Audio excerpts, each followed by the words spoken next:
जोहार साथियों।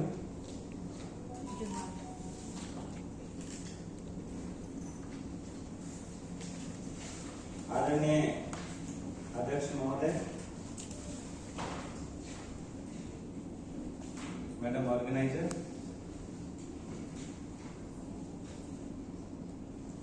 मेरे दोस्त आईवी जी, ऋषि भूषण चौबे जी और ब्रजेश जी और फैकल्टी मेंबर्स और प्रिय विद्यार्थियों,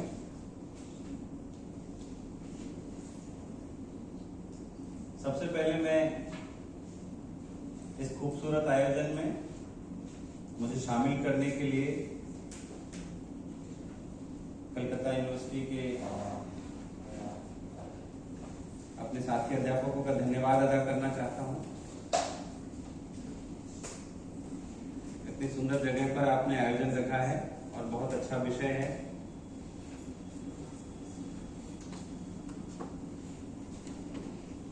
क्योंकि मैं आदिवासी साहित्य पर हिंदी में काम करता हूं, इसलिए मेरे ज्यादातर संदर्भ हिंदी भाषा से जुड़े हुए होंगे।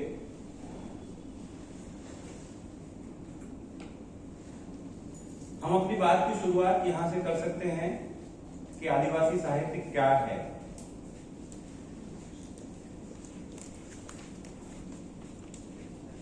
इसी के बाद हम आदिवासी साहित्य के ट्रांसलेशन और पब्लिकेशन की पॉलिटिक्स को समझ सकेंगे।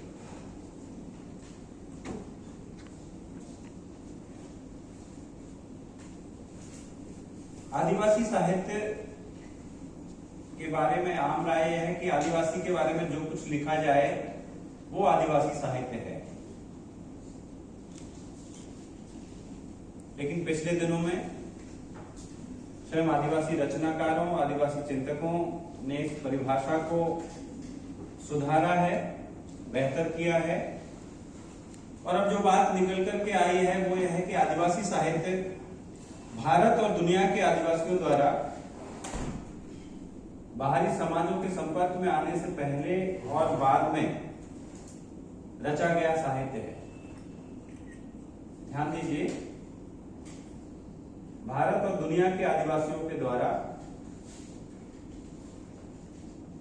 बाहरी समाजों के संपर्क में आने से पहले और बाद में रचा गया साहित्य है।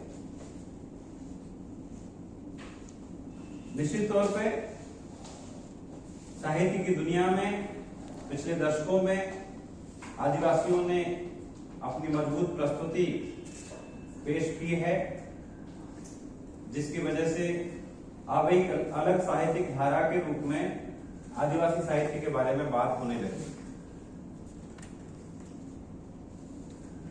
मैं आदिवासी साहित्य को 3 हिस्सों में बांटकर समझता हूं, क्योंकि अगर आपकी आदिवासी साहित्य की समझ सही नहीं होगी तो उससे जुड़े हुए दूसरे पहलुओं पर भी हम अच्छी प्रकार से बात नहीं कर पाएंगे, उनको नहीं समझ पाएंगे।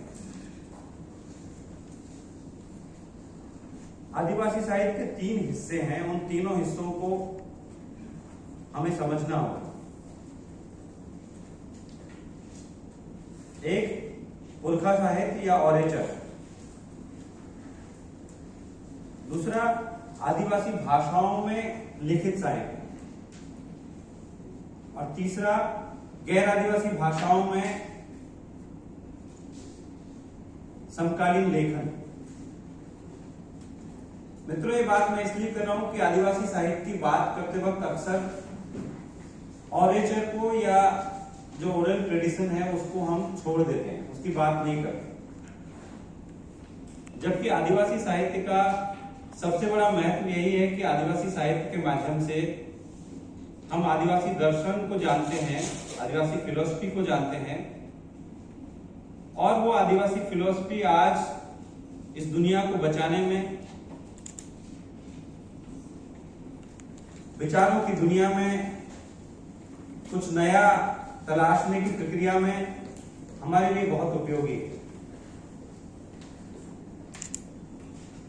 लेकिन जैसे मैंने कहा कि बाहरी समाजों के संपर्क में आने से पहले का साहित्य, आप जानते हैं कि भारतीय समाज में संस्कृतिकरण की प्रक्रिया बहुत तेजी से घटित हो रही है। संस्कृतिलाइजेशन जो एमएन श्रीनिवास का कॉन्सेप्ट है, जहां पर हाशिए पर समझे जाने वाले समाज, मार्जिनलाइज्ड सोसाइटीज, वो अपने से ऊंचे समझे जाने वाले समाजों के रीति नीति व्यवहार को अपनाते हैं और वैसा आचरण करने लगते हैं और कुछ समय बाद में खुद को वैसा क्लेम करने लगते हैं। इससे क्या होता है कि उनके जीवन में बहुत तेजी से बदलाव होते हैं। उनकी मूलभूत परंपराएं, रीति रिवाज, विश्वास, भाषा, संस्कृति सब कुछ बदलने लगते हैं। आदिवासी साहित्य का मूल संस्कृतिकरण से पहले, संस्कृतिकरण की प्रक्रिया से पहले का साहित्य है।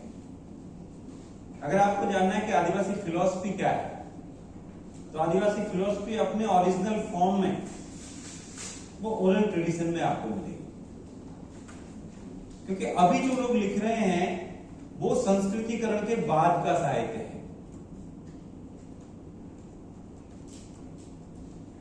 आपके दिमाग में सवाल आ सकता है और आना चाहिए कि मैंने उसको लोक साहित्य क्यों नहीं कहा, क्योंकि सभी भाषाओं में ओरल ट्रेडिशन के लिए टर्म चलता है फोक लिटरेचर या फोकलोर, हिंदी में चलता है लोक साहित्य। ये लोक साहित्य गैर आदिवासी समाज का टर्म है, जहां पर पूरे समाज को दो भागों में बांटा जाता है, एक शास्त्र है और एक लोक है। एक शास्त्रीय परंपरा है जो नॉर्मेटिव है, और एक उसके अलग आम लोगों की दुनिया है, ग्रामीणों की दुनिया है, अशिक्षितों की दुनिया है, जिसको सामान्य तौर पर लोग कहते हैं। शास्त्र पवित्र है, उस पर सवाल नहीं खड़े किए जा सकते। चूंकि आदिवासी साहित्य, आदिवासी दुनिया में ऐसी कोई शास्त्रीय परंपरा नहीं है, कोई पवित्र ग्रंथ नहीं है जिस पर सवाल नहीं खड़े कर सकते या जिसको सभी लोग पूछते हैं। वहां जो कुछ है वो सब कुछ पुरखों का दिया हुआ है, एंसेस्टर्स का दिया हुआ है। इसलिए उसको लोक साहित्य कहने के बजाय हम लोग पुरखा साहित्य कहते हैं। ओरल ट्रेडिशन का इसलिए ओरेचर कह सकते हैं। और वो आदिवासी साहित्य का और आदिवासी दर्शन का मूल है, ओरिजिनल है, संस्कृतिकरण से पहले का है। और आदिवासी दर्शन इसलिए महत्वपूर्ण है कि ऐसा लगता है कि दुनिया की तमाम विचारधाराएं, और जब ये बात मैं कलकत्ता में कर रहा हूं तो मैं जानता हूं कि ये डायनोसॉर यहां पहले हुआ, यहाँ पे सारे विचार पहले आए, उन तमाम विचारों और विचारधाराओं के बावजूद ऐसा लगता है कि वे विचार इस दुनिया को बचाने के लिए, बेहतर बनाने के लिए अपर्याप्त साबित हो गए हैं।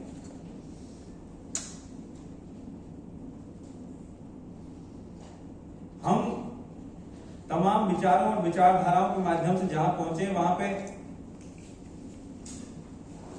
एक तरह से हम विनाश के भी करीब बढ़ते जा रहे हैं, बहुत सुख सुविधाएं हासिल कर रहे हैं। लेकिन कब कौन वायरस या कोई किसी देश का एक कदम पूरी दुनिया को खत्म कर देगा, हम नहीं जानते। गरीब और अमीर के बीच की खाई लगातार बढ़ती जा रही है। इसका मतलब तमाम विचार और विचारधाराएं कहीं ना कहीं अपर्याप्त साबित हुए हैं। ऐसे में जब अब पर्यावरण पर सम्मेलन होते हैं, क्लाइमेट चेंज की बातें होती है, जलवायु परिवर्तन की बातें होती हैं, तो वहां पर आदिवासी दर्शन की तरफ बड़ी उम्मीद की निगाह से बहुत सारे चिंतक पर्यावरण को देखते हैं कि शायद इस रास्ते इस दुनिया को बचाया जा सकता है। मैं ऐसा कोई दावा नहीं कर रहा कि वो सबसे बेहतर विचार है, लेकिन ये जरूर कहूंगा कि एक वैकल्पिक विचार है, एक वैकल्पिक दर्शन है, और उस दर्शन को जानने का सबसे प्रामाणिक स्रोत आदिवासी साहित्य है, और उसमें भी पुरखा परंपराएं हैं, ओरल ट्रेडिशंस हैं। इसलिए उसको जानना बहुत जरूरी है। और उसको लेकर के काफी कम काम हुआ है। ये 3 हिस्सों में बांट करके आप आदिवासी साहित्य को समझ सकते हैं और तीनों हिस्से इक्वली इंपॉर्टेंट है। जो पुरखा साहित्य है, फिर आदिवासी भाषाओं में रचित साहित्य। आप जानते हैं कि कोई भी व्यक्ति सबसे बेहतर अपनी मातृभाषा में ही अभिव्यक्त कर सकता है।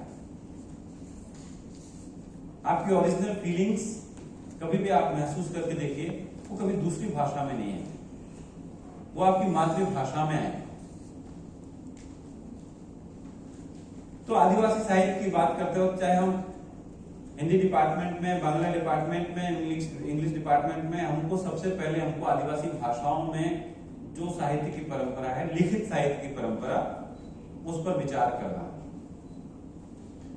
कोई ये सोच सकता है कि आदिवासियों के पास तो भाषाएं कहाँ है, वहां तो बोलियां हैं, या जो भाषाएं उनके पास लिपियां नहीं है।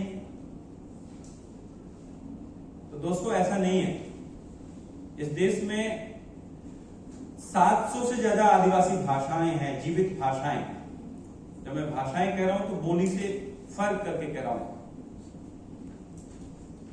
उनमें से ज्यादातर मतलब 600 से ज्यादा भाषाएं आदिवासियों की, और उन भाषाओं में से कम 100 भाषाओं में लिखने की कम से कम 100 साल पुरानी परंपरा है।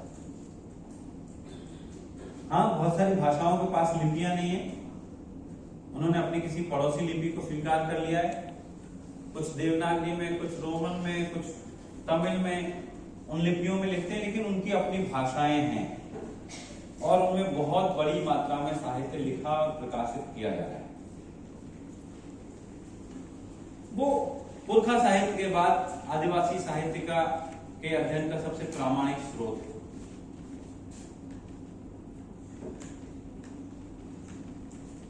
और वो कम से कम 100 वर्ष से लिखा जा रहा है, अभी 5-10 वर्ष से नहीं, 100 वर्ष से। मेरे पास उदाहरण है, 1920 में मुंडारी भाषा में 5 वॉल्यूम में एक नॉवेल लिखा गया, 5 वॉल्यूम में, आज से 100 साल पहले। मैनुअल सोडिया ने मतरा कहनी नाम से मुंडारी लैंग्वेज में एक नॉवेल पब्लिश किया। 1920 में एक उपन्यास लिखा गया, तो ऐसा नहीं कि सिर्फ एक उपन्यास ही लिखा गया होगा, और बहुत कुछ लिखा जा रहा होगा। पूर्वोत्तर की कई भाषाओं में 100 साल पुराना लिटरेचर है जो रोमन स्क्रिप्ट में लिखते, उसका अध्ययन किए जाने की आवश्यकता। फिर तीसरा भाग है आदिवासी साहित्य का, समकालीन लेखन, कंटेम्प्रेरी राइटिंग्स, जो नॉन आदिवासी लैंग्वेजेस में, जिसमें हिंदी है, बांग्ला है, तमिल है, मलयालम है, ओडिया है, जो आदिवासियों की मातृभाषाएं नहीं है, अंग्रेजी है।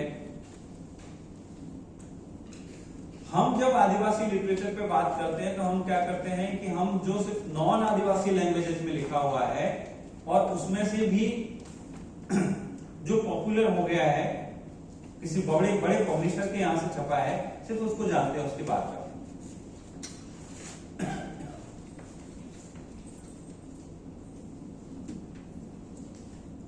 तो आदिवासी साहित्य पे बात करते वक्त उसको संपूर्णता में देखना होगा, तभी आदिवासी साहित्य पे हम सही ढंग से बात कर पाएंगे।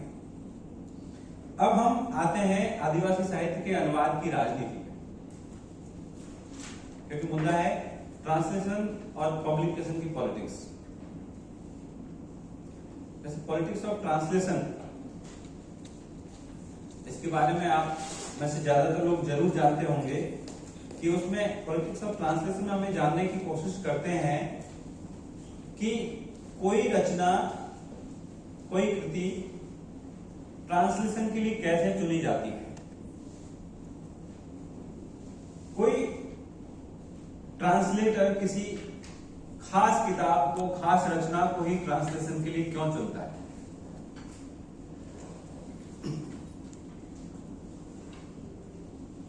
जब वो ट्रांसलेशन के लिए चुनता है, उसमें सोर्स लैंग्वेज, टारगेट लैंग्वेज और ट्रांसलेटर की क्या क्या भूमिकाएं हैं। हर सोर्स लैंग्वेज से तो नहीं चुनता ट्रांसलेटर, हर टारगेट लैंग्वेज में नहीं चुनता। कुछ निश्चित भाषाएं होती हैं जिसमें चुनता है। ट्रांसलेटर का अपना रोल होता है, उसकी अपनी एक आइडियोलॉजी होती है। हम पॉलिटिक्स ऑफ ट्रांसलेशन में जानने की कोशिश करते हैं कि वो ट्रांसलेटर की पॉलिटिक्स क्या है, उसकी आइडियोलॉजी क्या है, क्यों किसी खास कॉन्टेक्स्ट के टेक्स्ट को उसने चुना है, किसी खास रचनाकार को, किसी खास राइटर को क्यों उसने चुना है, किसी खास किताब को उसने क्यों चुना है, किसी खास भाषा से ही क्यों चुना है, किसी खास पब्लिकेशन से ही क्यों चुना है, और इस पूरे सिलेक्शन के प्रोसेस में पब्लिकेशन का क्या रोल है। क्या ट्रांसलेटर सिर्फ अपने लिए ट्रांसलेट करता है? ज्यादातर ट्रांसलेटर्स को ट्रांसलेशन का टास्क पब्लिशर देता है कि आप इस किताब को ट्रांसलेट कीजिए। पब्लिशर किन आधारों पर किसी किताब के ट्रांसलेशन के बारे में सोचता है? आप कोई ट्रांसलेशन करके ले जाइए, नहीं छापेगा, क्योंकि मार्केट के कुछ नियम है। उन नियमों के आधार पर पब्लिशर डिसाइड करते हैं कि कौन सी किताब छापनी है, किसका ट्रांसलेशन होना है, किसका नहीं होना। फिर ट्रांसलेशन हुआ तो उस ट्रांसलेटेड टेक्स्ट का रीडर्स के ऊपर क्या इंपैक्ट है, रीडर उसको पसंद कर रहे हैं कि नहीं पसंद कर रहे हैं, और फिर ट्रांसलेशन की क्या कोई सामाजिक भूमिका भी है, कोई सोशल उसका रोल है या नहीं। इन सारे प्रश्नों पर हम पॉलिटिक्स ऑफ ट्रांसलेशन में बात करते हैं। किसी भी किताब के बारे में, वो आदिवासी किताब है, नॉन आदिवासी किताब है, दलित की किताब है, नॉन दलित की किताब है, कोई फर्क नहीं होता। पॉलिटिक्स ऑफ ट्रांसलेशन में हम उस पूरी प्रोसेस को समझने की कोशिश करते हैं जिसमें कोई किताब ट्रांसलेट होकर के दूसरी भाषा में, दूसरी भाषा के पाठकों तक जा पाती है। अब आदिवासी लिटरेचर के ट्रांसलेशन में उसको आप समझें कि उसकी क्या स्थिति है।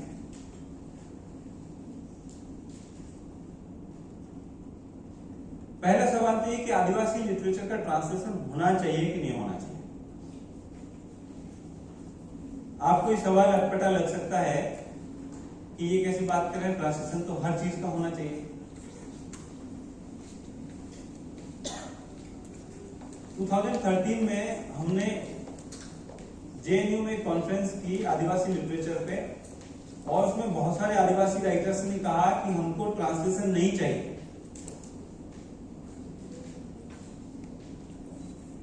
बड़ी अटपटी बात है। हर राइटर चाहता है कि वो 10 भाषाओं में पढ़ा जाए, अलग अलग भाषाओं के लोग उसको पढ़े, और आदिवासी राइटर्स ने कहा कि हमको ट्रांसलेशन नहीं चाहिए। इसका मतलब हमको इस प्रश्न पर भी विचार करने की आवश्यकता है कि आदिवासी लिटरेचर का ट्रांसलेशन होना चाहिए या नहीं होना चाहिए। निश्चित तौर पे आप सब कहेंगे कि होना चाहिए। फिर आप ये जानना चाहेंगे कि आदिवासी राइटर्स ने क्यों कहा कि हमको ट्रांसलेशन नहीं चाहिए। वो इसलिए कहा कि आदिवासी लिटरेचर के जो ट्रांसलेशन हुए, यानी जो पॉलिटिक्स ऑफ ट्रांसलेशन उसमें इन्वॉल्व है, उससे वो सेटिस्फाई नहीं है। उससे लगता है कि जिन कृतियों को ट्रांसलेशन के लिए चुना जा रहा है, जिन किताबों को ट्रांसलेशन के लिए चुना जा रहा है, वो गलत किताबें हैं। उनका जो ट्रांसलेशन किया जा रहा है वो अच्छा ट्रांसलेशन नहीं है। उसमें आदिवासी दर्शन और आदिवासी संस्कृति ठीक ढंग से नहीं आ पा रही है, इसलिए उन्होंने कहा कि हमको ट्रांसलेशन नहीं चाहिए। तो आज एक आदिवासी राइटर इस डिलेमा में फंसा हुआ है कि उसको ट्रांसलेशन करवाना है कि नहीं करवाना है। आदिवासी लिटरेचर का ट्रांसलेशन होना चाहिए। एक तरफ ये आकर्षण है, एक अट्रैक्शन है, एक मन में इच्छा है कि मैं दूसरी भाषाओं तक मेरी बातें पहुंचे, दूसरी भाषाओं के लोग मेरी पोइट्री या शॉर्ट स्टोरी या नॉवेल उसको पढ़े। लेकिन दूसरी तरफ एक आशंका है, एक डर है कि गलत ट्रांसलेशन हुआ तो क्या पता मेरी बात गलत ढंग से समझी जाए। इसलिए हम ये कंक्लूजन पे पहुंच सकते हैं कि हाँ, जैसे दुनिया की किसी भी लिटरेचर का ट्रांसलेशन होना चाहिए, वैसे आदिवासी लिटरेचर का भी ट्रांसलेशन होना चाहिए, लेकिन अच्छा ट्रांसलेशन होना चाहिए, सही ट्रांसलेशन होना चाहिए। फिर सही और अच्छे ट्रांसलेशन के रास्ते में क्या बाधाएं हैं, क्यों नहीं हो पा रहा?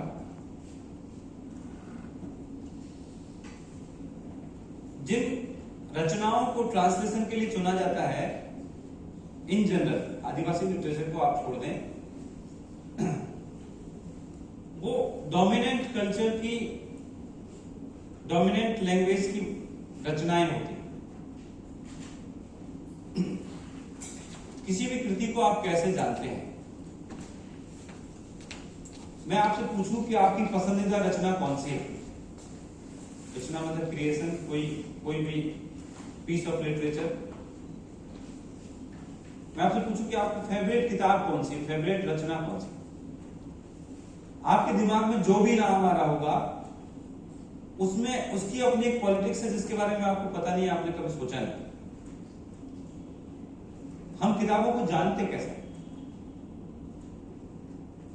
हम उन किताबों को जानते हैं जो लिखित है, किसी बड़ी भाषा में लिखित है,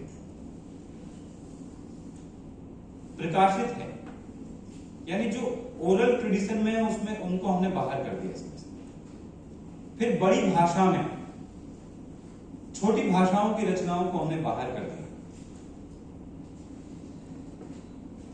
फिर जो बड़ी भाषा में भी बहुत रचनाएं हैं, उनमें से हमने किसको चुना? जो हमारे सिलेबस में हो। हमने सिलेबस में पढ़ा, अरे बड़ी अच्छी कहानी है, बड़ी अच्छी कविता है, फिर हमारे वो फेवरेट बन गई। या फिर किसको चुना हमने? जिसके बारे में हमने, हमारे टीचर ने बताया ये बहुत अच्छी किताबें पढ़नी चाहिए। या फिर जिसको कोई अवार्ड वगैरह मिल गया, साहित्य अकेडमी अवार्ड मिला, ज्ञानपीठ मिला, बुकर प्राइज मिल गया, नोबेल प्राइज मिल गया, या कोई और छोटा अवार्ड भी हो सकता है। या जिसकी बहुत अच्छी रिव्यू, आपने सुबह इंडियन एक्सप्रेस उठाया, उसमें बड़ी अच्छी रिव्यू छपी है किसी किताब की, आपको लगा हाँ ये किताब बहुत अच्छी है। हम किताबों को इन माध्यमों से जानते हैं कि कोई किताब किसी बड़ी भाषा में लिखी गई है, प्रिंटेड है, बड़े पब्लिशर के यहां से पब्लिश्ड है, वो सिलेबस में शामिल है, पुरस्कृत है, प्रशंसित है, यानी किसी ने तारीफ की, टीचर ने, किसी क्रिटिक ने उसकी तारीफ की, बहुत अच्छी किताब। इन आधारों पर हम किताबों से परिचित होते हैं और उनमें से किसी किताब को हम अपना फेवरेट बना लेते हैं। क्या ये सारे आधार जिन किताबों पे, जिन रचनाओं पे लागू नहीं होते?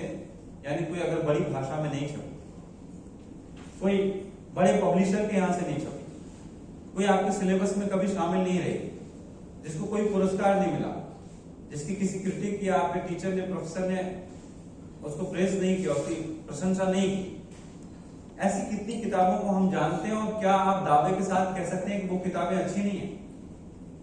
मेरे ख्याल से हम नहीं कह सकते। वो किताबें भी अच्छी हो सकती है, वो रचनाएं भी अच्छी हो सकती है, लेकिन हमने एक पॉलिटिक्स में हम फंस गए हैं, चाहे अनचाहे, जिसकी वजह से हम किताबों को पसंद करते हैं, पढ़ते हैं, उनका रिव्यू लिखते हैं, उनके बारे में पेपर लिखते हैं और डिस्कशन में वो किताबें लिखते हैं। इसी तरह से जो ट्रांसलेशन को लेकर के पब्लिशर, चाहे अनचाहे या ट्रांसलेटर, उन किताबों का चयन करते हैं जो पावर पॉलिटिक्स में, हायरार्की में है। ऐसे लेखकों की रचनाएं, ऐसी भाषा की रचनाएं, ऐसे पब्लिशर से छपी हुई रचनाएं, इनको तारीफ मिली है, प्रशंसा है, जो सिलेबस में शामिल है, जिनको प्राइज मिला है, जिनका पूरी साहित्य की दुनिया से अच्छा एक पावर रिलेशन है। आप जानते हो कई लेखक हैं जो बहुत खराब लिखते हैं, लेकिन पब्लिशर उनकी किताब छापने को हमेशा तैयार बैठे रहते हैं, सिलेबस में उनकी किताबें आ जाती हैं। क्योंकि लिटरेचर की पॉलिटिक्स में एक्टिव रहते हैं हमेशा। हिंदी में तो मैं ऐसे बहुत सारे लोगों को जानता हूं, बांग्ला और अंग्रेजी के बारे में मुझे नहीं पता, लेकिन बहुत सादा लिखने वाले, बहुत खराब लिखने वाले भी उनको ट्रांसलेट हो जाते हैं, सब लोग उनको जानने लगते हैं। पब्लिशर सामान्य तौर पे ऐसी किताबों का सिलेक्शन करते हैं जो किताबें बिक सकती है, मार्केट के लिए उपयोगी है, कि अच्छा इनका ट्रांसलेशन करना चाहिए। बिकने का कैसे देखते हैं कि अच्छा मूल भाषा में ये किताब कितनी बिकी, क्या इसको कोई अवार्ड मिला है, कहीं सिलेबस में शामिल है। जैसे गीतांजलि श्री की किताब रेत समाधि हिंदी में आई, हिंदी की किताब है, ऐसे जाने ना जाने पर बुकर प्राइज मिल गया तो आप सब लोग जानते होंगे नाम से। हिंदी के ज्यादातर पाठकों ने वो किताब उस प्राइज से पहले नहीं पढ़ी और अभी भी नहीं पढ़ी, क्योंकि उतनी अच्छी किताब नहीं है। हिंदी के पाठकों का ऐसा कहना है, ये मेरी निजी राय नहीं है, उतनी अच्छी किताब नहीं, लेकिन अब दुनिया की सब बड़ी भाषाओं में उसका ट्रांसलेशन हो रहा है। इटालियन में ट्रांसलेशन तो मेरे एक दोस्त ने किया है, जो कह रही बहुत मुश्किल है, लेकिन चूंकि प्राइज मिल गया अब तो ट्रांसलेशन होगा। ऐसे भारत में भी किताबों के आपस में जब ट्रांसलेशन किए जाते हैं तो मार्केट को देख करके कि ये कितना बिक सकती है, ये इंपॉर्टेंट नहीं है वो किताब अच्छी है कि नहीं है। अब आदिवासी साहित्य के बारे में आप सोचिए, उसका ट्रांसलेशन कौन करेगा? पब्लिशर तो कभी कहेगा नहीं इसका ट्रांसलेशन करो, क्योंकि वो जानता है कि अरे ये संताली भाषा, संताली के तो बोलने वाले इतने से हैं, तो उसमें पढ़ने वाले कितने होंगे, फिर उसको ट्रांसलेट होने के बाद कौन लोग पढ़ेंगे। हाँ, कुछ अवार्ड मिला है, कहीं सिलेबस में है, चलो सोच सकते हैं, लेकिन सामान्य तौर पर वो पूरा एक पावर गेम है जिसमें किताबों का सिलेक्शन होता है, फिर ट्रांसलेटर की अपनी चॉइस होती है। आदिवासी भाषाओं से कौन ट्रांसलेट करना चाहेगा?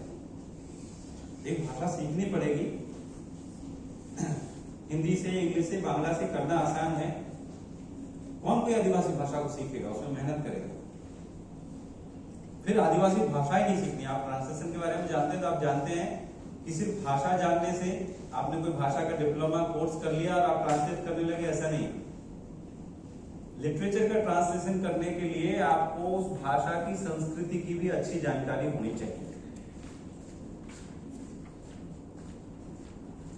इतनी जानकारी कि तमाम कल्चरल कॉन्टेक्स्ट को आप समझ सके और टारगेट लैंग्वेज में एक्सप्रेस कर सके। इतनी जानकारी के लिए अच्छा खासा उस भाषा का और संस्कृति का ज्ञान होना चाहिए। अब कोई ट्रांसलेटर आदिवासी भाषा को क्यों जानना चाहे, क्यों इतनी गहराई में जाना चाहे? इसलिए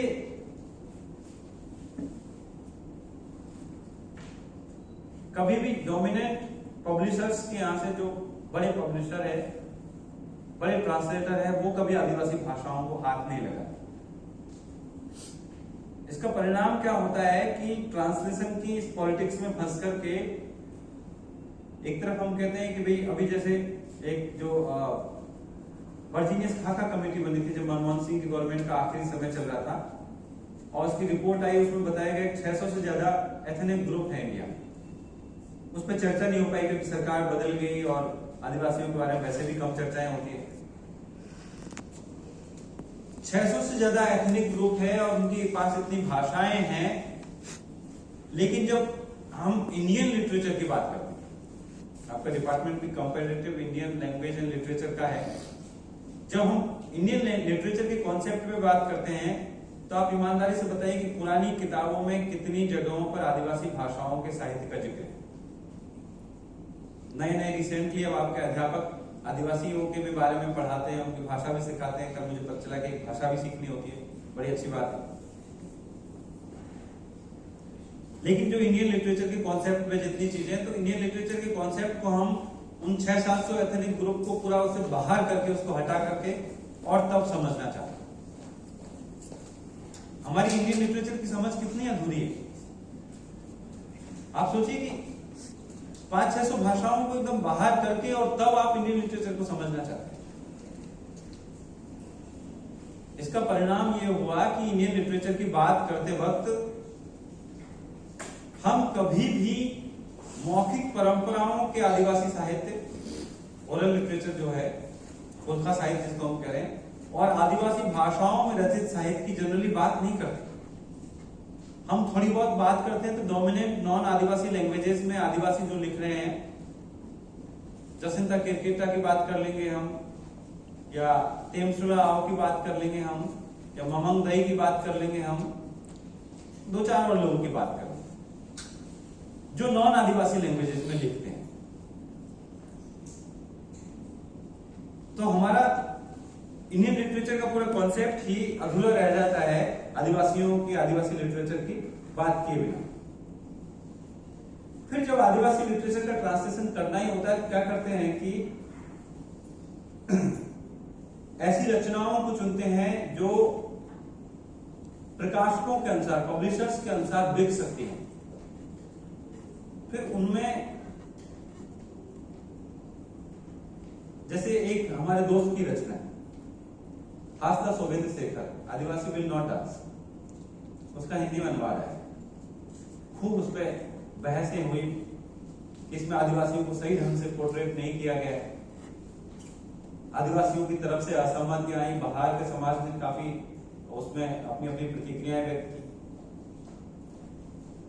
अंग्रेजी में काफी पॉपुलर है, लेकिन आदिवासी रचनाकारों की दृष्टि में वो कोई उतनी महत्वपूर्ण रचना नहीं जितनी उस पर बात है। बहुत सारी आदिवासी रचनाएं उन पर बात नहीं, उनका ट्रांसलेशन नहीं हुआ, क्योंकि जो अंग्रेजी में लिखेगा, बड़ी भाषा में लिखेगा, नॉन आदिवासी लैंग्वेज में लिखेगा, उसको ट्रांसलेटर आसानी से मिल जाएंगे, उसको पब्लिशर आसानी से मिल जाएंगे। आप अपनी मातृभाषा में लिखेंगे, ट्रांसलेटर और पब्लिशर बहुत मुश्किल से मिलेंगे। फिर आदिवासी साहित्य के अनुवाद के वक्त में हमको ये भी ध्यान रखना पड़ेगा, कहीं ऐसा तो नहीं, कई बार ये होता है कि आदिवासी साहित्य के ट्रांसलेशन के नाम पर आदिवासियों को एक तरह से एक एप्रोप्रिएशन आदिवासी लिटरेचर का होता है, और उसी प्रक्रिया में उसका एक विरूपीकरण, जिसको हिंदी में एक शब्द है, अंग्रेजी में क्या कहेंगे एग्जैक्टली, मतलब उसको सही ढंग से ना दिखाना, गलत ढंग से दिखाना, उनकी मूल परंपराओं, मूल संस्कृति से भिन्न उसका एक अलग तरह का अनुवाद प्रस्तुत करना। जब आदिवासी लिटरेचर के बारे में काम करना शुरू किया तो लोक कथाएं, उनकी जो लोक कथाओं का अध्ययन एनबीटी से संकलन छपा हुआ, नेशनल बुक ट्रस्ट से, और कई साहित्य अकेडमी से छपा हुआ है। जो जिन आदिवासियों के बारे में हम उनकी पुरखा परंपराओं के माध्यम से जानते हैं, एनबीटी की किताबें और साहित्य अकादमी की किताबों में वो आदिवासी नहीं है। वो उस तरह के आदिवासी हैं उन लोक कथाओं में जो पब्लिश की गई है। जैसे मैं देखता हूं कि जब कोई दिल्ली में बहुत बड़ा आदिवासी महोत्सव, आदि महोत्सव या कुछ उस तरह का होता है, जब दूसरे देश का राष्ट्रपति, प्रधानमंत्री आता है तो आदिवासियों का नृत्य प्रस्तुत किया जाता है, या लोगों को दिखाने के लिए हमारे देश में आदिवासी रहते हैं, जहां पर आदिवासियों के ऐसे नृत्यों को प्रस्तुत किया जाता है जो संस्कृतिकरण के बाद के हैं, हिंदूकरण के बाद के हैं, और जो जिन पे बाहरी संस्कृति का, बाहरी विचारों का प्रभाव है, या जो कॉमर्शलाइज हो चुके हैं। वो मूल आदिवासी नृत्य नहीं है। ऐसी आदिवासी लिटरेचर का हाल है। मैं अंडमान निकोबार की लोक कथाएं पढ़ रहा था, वहां के हिंदी के प्रोफेसर ने उनका संकलन किया। प्रोफेसर अनिता अब्बी का अंडमान की भाषाओं पे काम है, आप चूंकि उनके बारे में कंपैरेटिव लैंग्वेज लिटरेचर पे काम करते हैं, तो प्रोफेसर अनिता अब्बी को आप जानते होंगे, जो अंडमानीज, ग्रेट अंडमानीज, ओंगे, जारवा, इन भाषाओं पर उन्होंने काम किया, बहुत अच्छा काम किया। वहां से जो आदिवासियों की छवि निकलती है, एक इमेज है, और जो हिंदी के प्रोफेसर का अंडमान की लोक कथाओं का संकलन है, वो बहुत अलग है। मुंडारी गीतों के बारे में मैं आपका बात करूं, मुंडा सॉन्ग्स, जो पुराने सॉन्ग्स हैं, फादर हाफमैन ने इंसाइक्लोपीडिया मुंडारिका में करीब 3000 मुंडा गीतों का संकलन किया और उसका इंग्लिश में ट्रांसलेशन भी प्रस्तुत किया। हिंदी में एक किताब है बांसुरी बज रही है, उसमें भी मुंडारी गीतों का संकलन है, दोनों बहुत अलग है। एक ट्रांसलेटर जो गीतों का संकलन करता है या ट्रांसलेट करता है, उसका पर्सपेक्टिव, उसकी आइडियोलॉजी कैसे काम करती है। अनुवाद की स्थिति यह है कि आदिवासी भाषाओं और साहित्य के प्रति संवेदनशीलता का स्तर क्या है, इसका एक उदाहरण मैं आपको देना चाहता हूं। जब देश आजाद हुआ, हमारा संविधान बन रहा था, तो कॉन्स्टिट्यूएंट असेंबली डिबेट्स मेरे ख्याल से इस देश के लिए बहुत इंपॉर्टेंट दस्तावेज है। अगर हम जानना चाहते हैं कि आज हमारा भारत जैसा है वैसा क्यों है, ये जानने के लिए जो 2-2.5 साल तक लगातार कॉन्स्टिट्यूएंट असेंबली डिबेट्स होती रही, उसमें हर समुदाय की तरफ से, हर राज्य की तरफ से, क्षेत्र की तरफ से लोगों ने अपनी अपनी बातें कही और ये नियम बनाए जिनके आधार पर हम सरकारें चलती है, हम सब लोग जिनसे अनुशासित हैं। उसमें भारत को जानने के लिए बहुत कुछ है। उसमें जब आदिवासी रिप्रेजेंटेटिव जयपाल सिंह अपना वक्तव्य दे रहे थे, वो मूल रूप से अंग्रेजी में बोलते थे क्योंकि वो ऑक्सफोर्ड से पढ़े थे। अब कॉन्स्टिट्यूएंट असेंबली डिबेट्स इतना इंपॉर्टेंट दस्तावेज है, तो उसका ट्रांसलेशन कोई आम ट्रांसलेटर ने तो नहीं किया होगा, जिसको भाई 1 रुपया प्रति पेज दे देंगे लोग, कर लो इसका ट्रांसलेशन। उसका ट्रांसलेशन किसी बहुत बड़े ट्रांसलेटर ने किया होगा, इंपॉर्टेंट दस्तावेज है।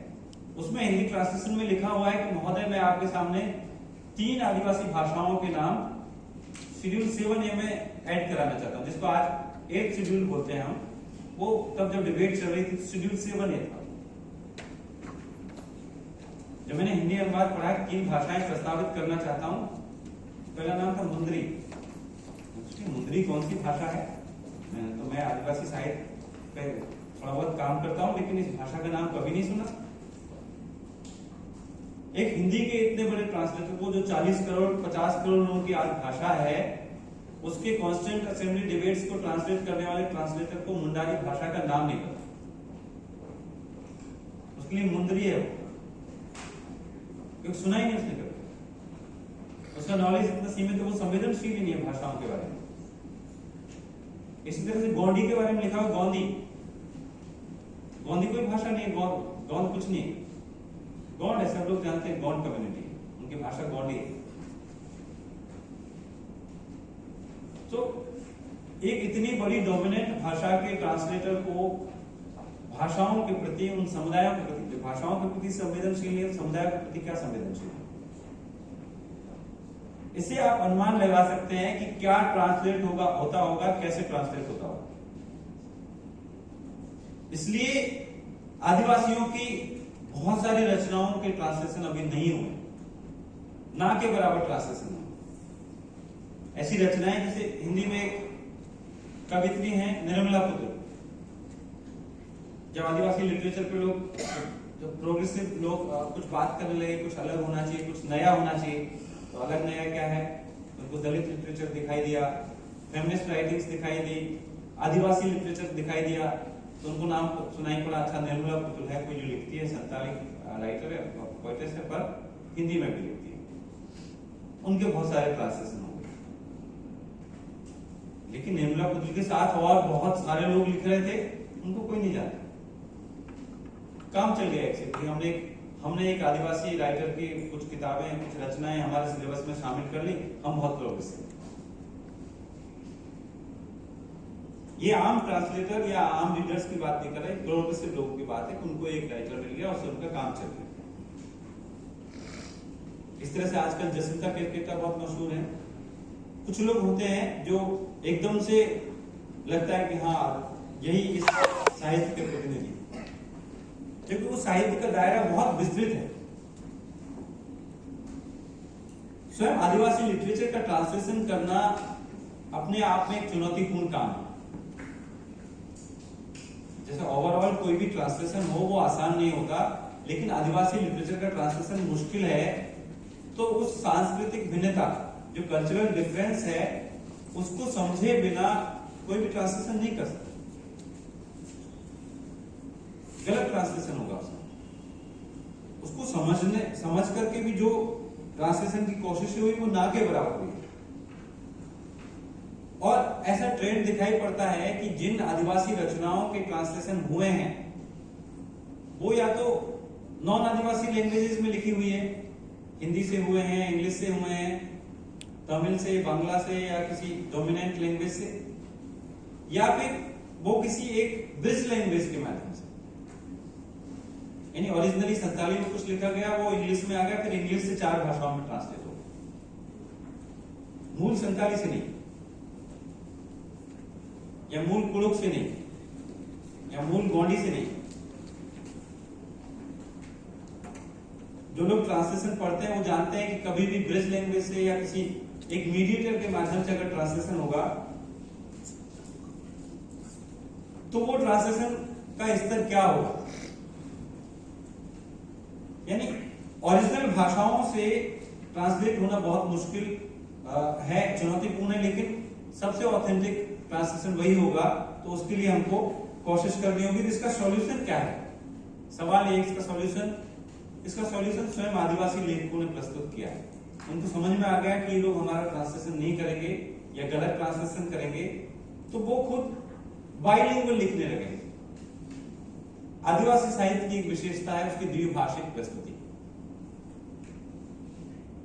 Bilingual writing. बहुत सारी रचनाएं हैं जो द्विभाषिक लिखी गई और काफी चर्चित हुई।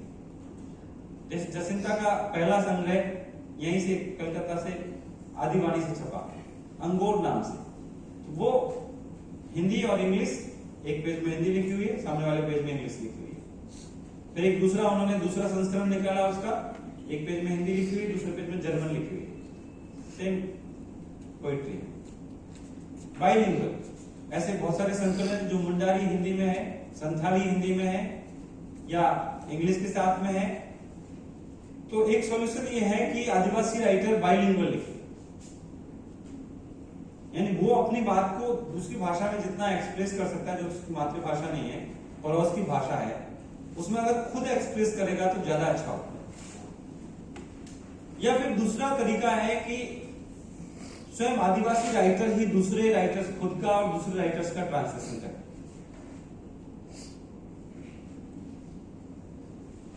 ये बहुत मुश्किल है कि सभी लोगों की ट्रांसलेशन में रुचि हो। या आप कोई आदिवासी भाषा जानते हैं और आपकी भाषा साहित्य में कोई रुचि नहीं है तो आप क्यों ट्रांसलेट करेंगे? मुश्किल है, लेकिन फिर भी ये एक अच्छा रास्ता है अगर ऐसा कर सके कि वो ही ट्रांसलेट करें। अब थोड़ी सी बात मैं पब्लिकेशन की ओर करूंगा और उसके बाद कंक्लूड करूंगा। ये आदिवासी लिटरेचर के ट्रांसलेशन की पॉलिटिक्स के बारे में कुछ बातें थी। इसी तरह से पब्लिकेशन का एरिया, पब्लिकेशन के मामले में आदिवासी रचनाओं की, चूंकि आदिवासी भाषाओं की अपने आप में रीच बहुत कम है, कोई भी भाषा मेरे ख्याल से 10 लाख से अधिक लोगों के द्वारा नहीं बोली जाती। एक तरफ 50 करोड़ लोगों की हिंदी है और 20 करोड़ लोगों की अंग्रेजी है, तो कौन 5 लाख या 2 लाख लोगों की भाषा में उसको पब्लिश करना चाहे? क्योंकि जो पब्लिशिंग की पूरी इंडस्ट्री है वो एक बिजनेस है, उसमें मुनाफा चाहिए, प्रॉफिट चाहिए। और प्रॉफिट कैसे मिलेगा अगर उसके 10 ही रीडर है? दूसरा, एक कल्चरल हेजेमनी भी वहां पर है, एक सामाजिक सांस्कृतिक पूंजी है। क्योंकि जब मैंने इस प्रश्न पर विचार किया कि यार ये जो कम रीडर होने की शिकायत है अगर आदिवासी लेखकों के सामने, ये तो हिंदी के बहुत सारे रचनाकार हैं जिनको मैं जानता हूं कि वो उनकी 500 कॉपी छपती है। मैं मन से बोल रहा हूं और मैं पूरे कॉन्फिडेंस के साथ बोल रहा हूं कि 500 कॉपी छपती है। उन 500 में से 100 अपने दोस्तों को वो बांट देते हैं, 100 लाइब्रेरीज में चली जाती है, 300 पढ़ी रहती है। कोई पढ़ने वाला नहीं उनकी कविताओं को। फिर उनकी किताबें कैसे छपती है? अगर आप ये कहते हैं कि आदिवासी लेखक तो भाई उनकी भाषा बहुत छोटी है, कौन पढ़ेगा उनकी किताब? क्योंकि उनके पास में एक कल्चरल, एक सोशल कैपिटल है। पब्लिशर से उनकी अपने जातीय संबंध है, आना जाना है, उनके साथ में उठना बैठना है, वो किसी पावरफुल पोस्ट पे है, पब्लिशर उनकी किताब छापते हैं। आदिवासियों के पास ये सोशल कल्चरल कैपिटल नहीं है, इसलिए उनकी किताबें नहीं छापती। फिर जब किताबों का सिलेक्शन करते हैं तो आप देखिए कि जो भी पब्लिशर जिन्होंने आदिवासियों की किताबें छापी वो छोटे और कम बजट में चलने वाले पब्लिशर। सबसे पहले क्रिश्चियन मिशनरीज ने आदिवासियों की किताबें छापना शुरू किया। जिस नोवेल का मैं जिक्र कर रहा था वो सत्य भारती से उसका हिंदी में ट्रांसलेशन आया, क्रिश्चियन मिशनरीज ने उसको छापा।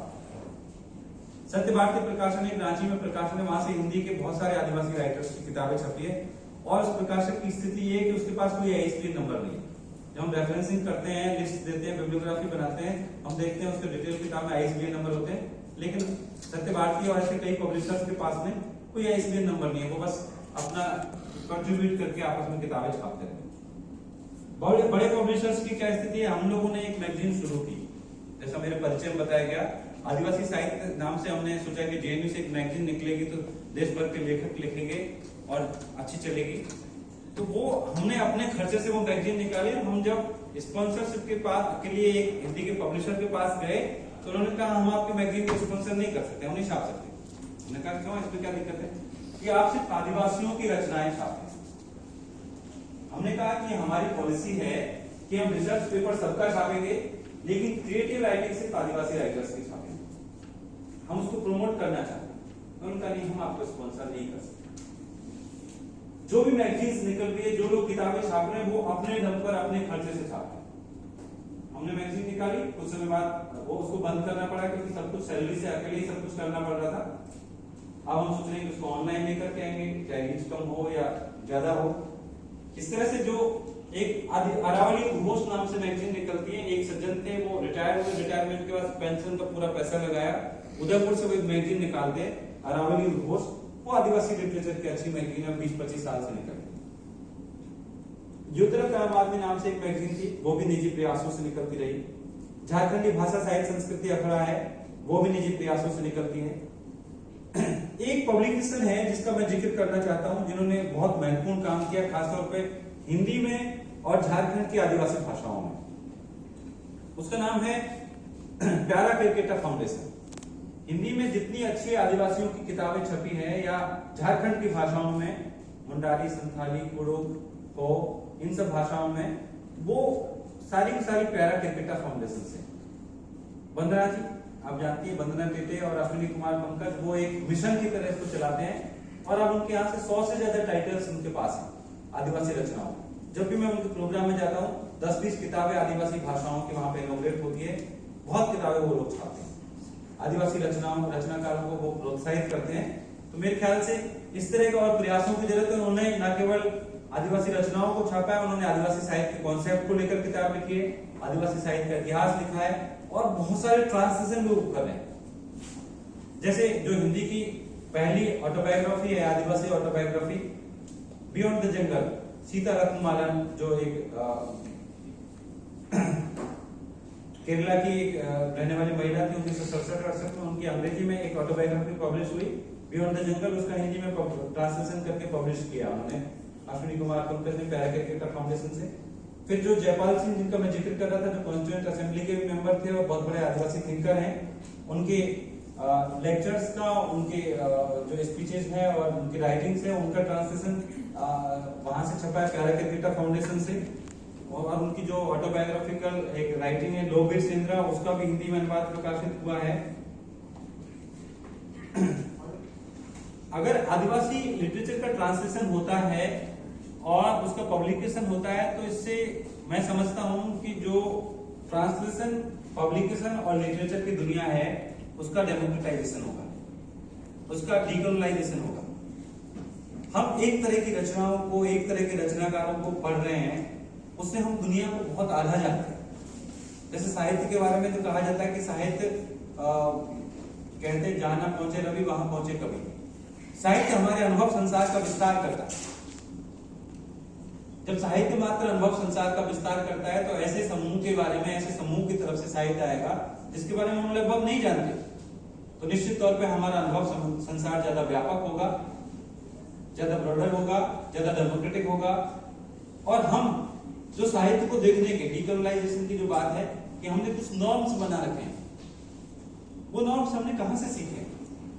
वो हमने कुछ ब्रिटिशर्स से सीखे हैं, कुछ संस्कृत पोएटिक्स से सीखे हैं। निश्चित तौर पे अगर एक नए तरह का लिटरेचर आएगा तो हम अपने पैरामीटर्स भी बना सकेंगे, हम साहित्य को ज्यादा और ब्रॉडर पर्सपेक्टिव में देख सकेंगे, समझ सकेंगे। इसलिए मित्रों ये जो आदिवासी साहित्य के पब्लिकेशन और ट्रांसलेशन की बहुत जरूरत है, लेकिन इसकी पॉलिटिक्स इसमें एक बाधा पैदा कर रही है। तो निश्चित तौर पर ऐसे जो पर्सनल इनिशिएटिव्स है कुछ ग्रुप्स के द्वारा, कुछ लोगों के द्वारा, उनके माध्यम से ही इसका समाधान निकलेगा और इसमें बड़ी संख्या में आदिवासी राइटर्स को, ट्रांसलेटर्स को लगना पड़ेगा, तभी वो पूरी दुनिया से बाहरी दुनिया का साक्षात्कार हो पाएगा। आपने मुझे बुलाया, धैर्यपूर्वक सुना, बहुत बहुत धन्यवाद।